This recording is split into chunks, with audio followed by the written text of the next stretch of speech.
It was a regular Tuesday morning, the kind of day that stretches out, blending into the background of everyday life.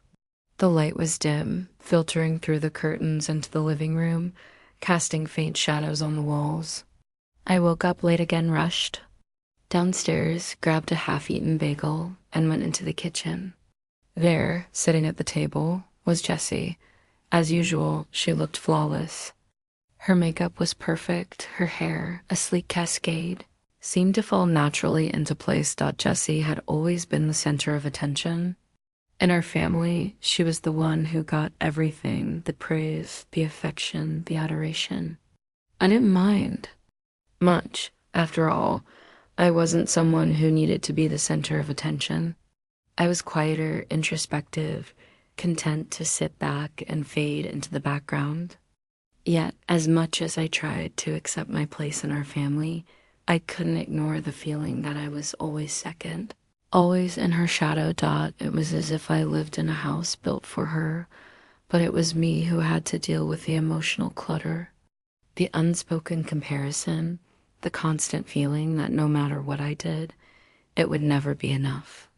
At least I had convinced myself that I could handle it, but I never expected that everything would change so suddenly. Asterisk, I never saw it coming. I was just about to settle down for a quiet evening when I heard the knock. The kind of knock you don't expect, the kind that sends an uneasy shiver down your spine. Two knocks, quick, sharp. I opened the door, unsure of what I would find. Standing there were two officers, one tall, the other stocky, like a gym teacher who'd forgotten. Had a smile.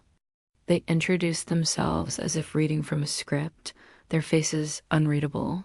We received a tip about illegal substances at this address. The tall officer said flatly, "We'd like to come in and take a look." I was taken aback, but all I could muster was, "Okay." As I stepped aside to let them in, the air around me suddenly felt heavy, oppressive. I wasn't guilty, so why did I feel like I had just been caught in a trap? Jessie didn't even look up from her phone as I walked past her. She seemed unfazed. The officers moved calmly through the house, their footsteps deliberate. I could hear my heart pounding, not because I thought I had done something wrong, but because I could feel something was off, something I couldn't yet place. I didn't know that this would be the last normal evening I would ever spend in this house. Asterisk, as I followed them down the hallway, I tried to figure out what was happening. Maybe this was just a mistake. Maybe they were looking for someone else. But when I saw my mom sitting in the living room, so poised, so calm, it hit me like a truck. She wasn't even surprised. She just put her cup down with a quiet clink and nodded to the officers. "Emma's room is the third door on the left," she said, as though this was nothing out of the ordinary. I froze. "What? Why my room?" I asked, but no one answered. I looked at my dad, who was standing nearby, but his eyes were on the floor. He didn't even look at me. I was confused, and my heart began to race. I followed them, unsure of what was going on, my mind spinning. When we reached my room, my stomach twisted in knots. The officers didn't waste time. One walked straight to my dresser and opened the bottom drawer without hesitation. And there it was. A sealed Ziploc bag filled with pills. My head spun. This couldn't be happening.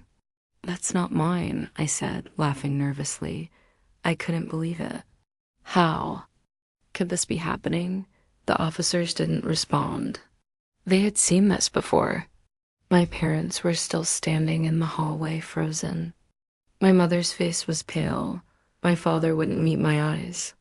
I turned to them, pleading, "Tell them, that's not mine."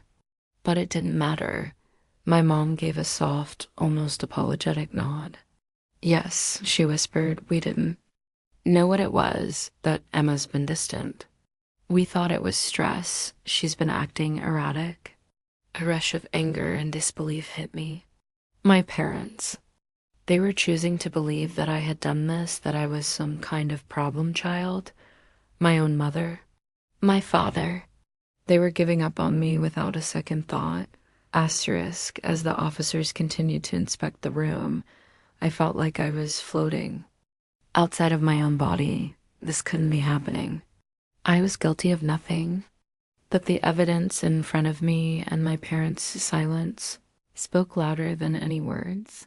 I wanted to scream, to demand answers, but I couldn't find my voice. The officers didn't look at me. They were simply doing their job. It wasn't their fault, but it was my family. My family was betraying me. Jessie, standing at the top of the stairs, finally turned her gaze toward me. She didn't say anything. She didn't need to. Her face was cold, emotionless, as if watching me fall apart was nothing more than a casual spectacle. The worst part? I couldn't even tell if she was enjoying this or if she was simply indifferent. Either way, she had done it. She had planted the drugs in my room. She had framed me, and my parents were backing her up. I didn't cry. Not then, but I would. In the holding cell. In the days to come. Asterisk, I sat alone in the holding cell, my hands shaking. I couldn't think straight. What was I supposed to do? My family had turned their backs on me. They had chosen Jesse's version of events over the truth. But as I sat there, my mind started to clear. I remembered the bear, the stupid teddy bear I had bought a year ago when Benny, my dog, started having seizures. It was a cheap thing with a tiny camera inside it, hidden in the bear's eye. I didn't tell anyone about it. I didn't think anyone would care. It wasn't important, not to anyone but me.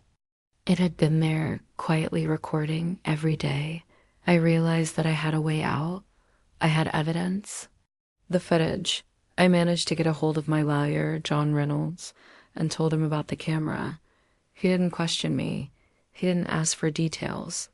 He just nodded, his face grim. We'll get the footage.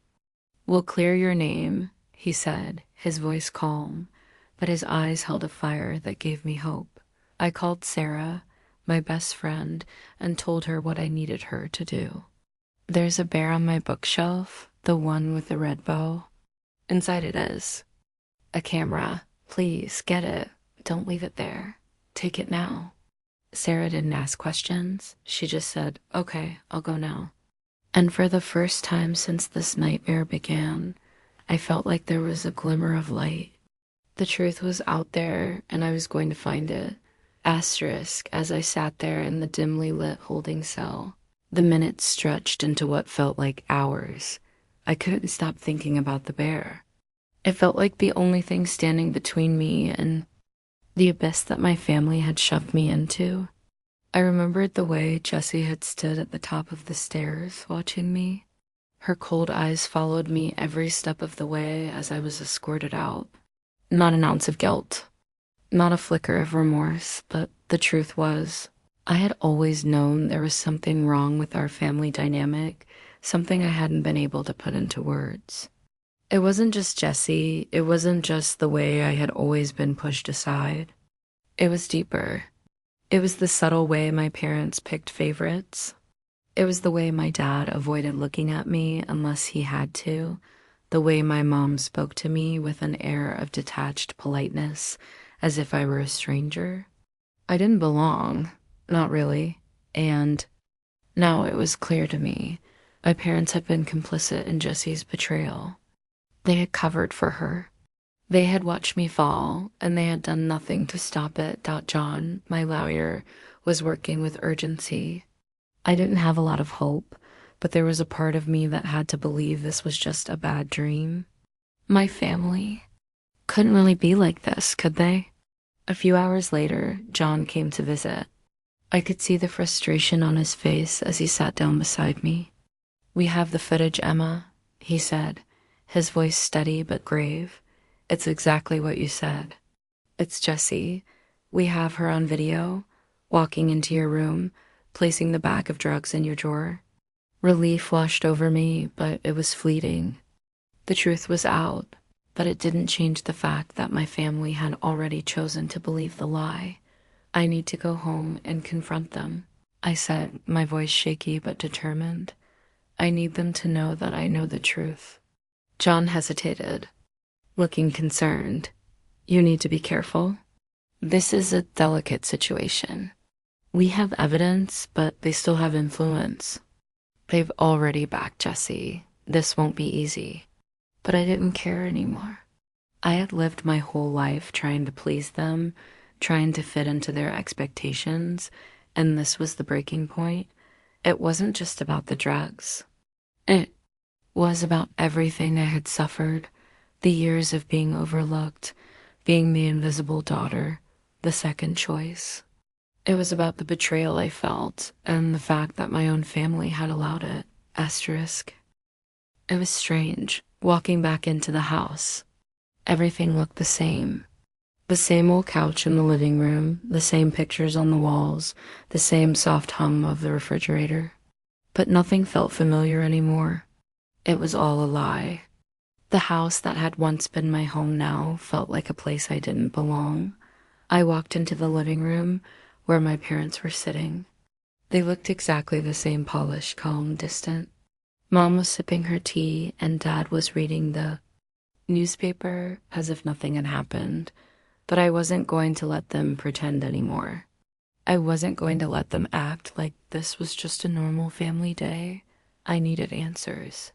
I needed them to look me in the eye and tell me the truth. Mom, Dad, I said, my voice shaky but forceful, we need to talk.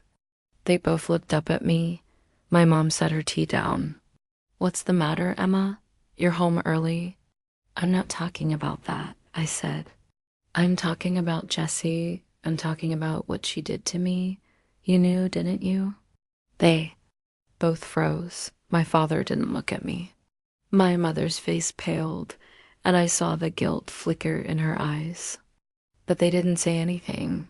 I know the truth, I continued, my voice rising. You both knew that Jessie planted those drugs in my room, and you chose to believe her. You chose to let me take the fall. The silence that followed was suffocating. My mom opened her mouth to say something, but no words came out. She was trying to think of a defense, but there was nothing she could say that would make this okay. I never mattered to you, did I? I said, my voice breaking. I was just a background character in your perfect little family, a placeholder. Someone you could ignore, someone you could throw away when it was convenient. My dad shifted uncomfortably in his chair, but he didn't speak. I could feel the weight of their silence pressing down on me. It was the silence of guilt. The silence of people who knew they were wrong, but couldn't bring themselves to admit it. I'm done, I said quietly, turning away. I'm done trying to fix this. I'm done trying to be the daughter you wanted me to be. I don't need you anymore. Asterisk, the fallout from that night was fast and devastating. The truth had finally come to light, and the family that had once seemed perfect began to crumble.